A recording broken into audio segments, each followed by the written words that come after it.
Hi everyone, I'm Daniel. So this past summer I built my first PC. It went well for the most part, and with a Skylake i5 and a GTX 980 it runs really well.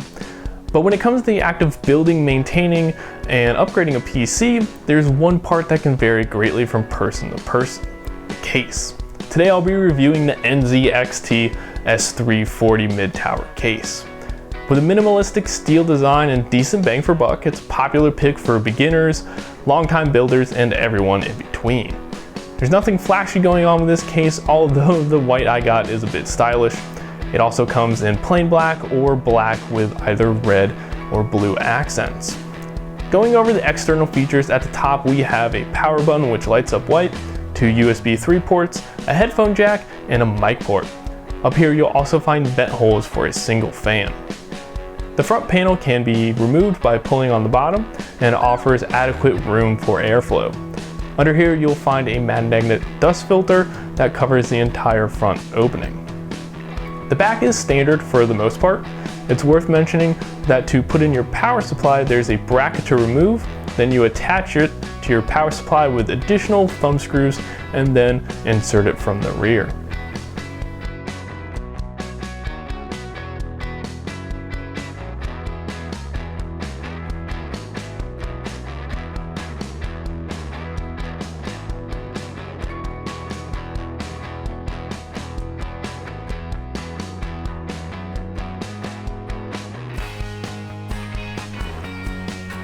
On the underside, there is a flimsy dust filter for the power supply. It's my understanding that a new revision of this case includes a much better one, so that's something to look out for.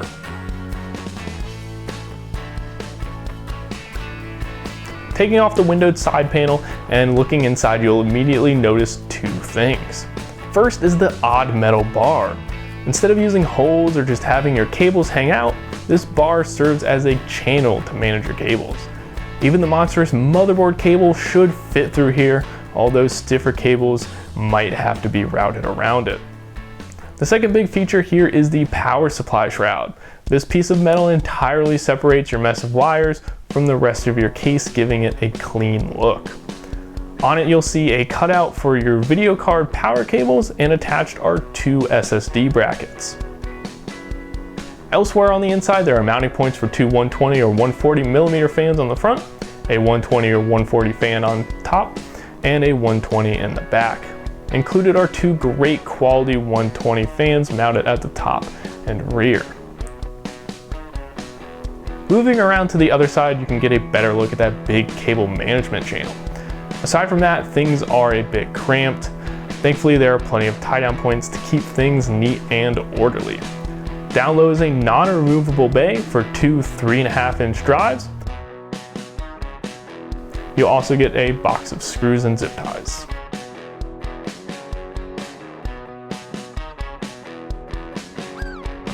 The NZXT S340 retails for $70, but it can often be found for less.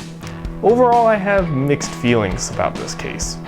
On the positive side, you get a stylish case with good features for a very reasonable price. That's why I initially got it. On the other hand, my own experience was negative enough that I got a new case after only a few months. The rear mounting holes for video cards on my S340 didn't line up properly with two different video cards. I found that to be unacceptable. I hadn't heard of this issue in my research before buying it, so I'm not sure if I got a lemon. Also, as a first-time builder, I wasn't very happy with the room, or lack thereof, for cables down under. Even with a modular power supply, my excess cable length felt cramped, and without room to contort the way they wanted, my power cables were pulling down my video card a noticeable amount. Now, if you have more flexible, individually sleeved cables, you'll likely have an easier time with your wiring in this case. And that concludes my review. If you want to see what I upgraded to, make sure you're subscribed. If you have the S340 or you're considering getting one, let me know what you think about it in the comments below. And of course, thank you all for watching, and I'll see you next time.